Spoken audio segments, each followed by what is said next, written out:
EHEDG is an international organisation. Its main concern is food safety through hygienic engineering, and it comprises something like 1,500 people from all over the world who are experts in one or more aspects of food safety. And apart from 4 in the Secretariat, all of them are volunteers, and their own companies provide the time for them to share that expertise in food engineering and hygienic design.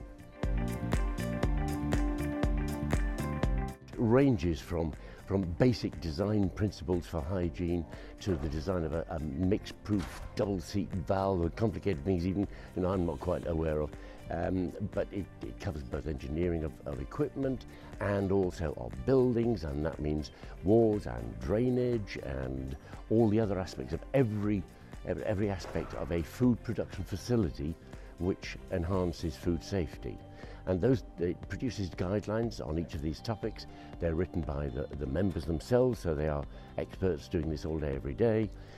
And there's a library of about 45, I think, now, technical guidelines published, and these are available to members. So it shares its knowledge that way. Well, the simplest way is to become a member of EHEDG. You pay a membership fee, of course, but that depends on your food-related turnover. So a giant international company will pay more than an individual, but an individual can join for €100 a year, and they get access to all this information, an invitation to the biennial congresses and training courses and so on. That's how you can get involved. And it's a two-way process. If you've got a particular expertise, EHEDG will be asking for you to help with others to spread that word amongst its members. EHEDG is the go-to organisation for assuring food safety through the mechanism of hygienic engineering and design of your equipment and your buildings.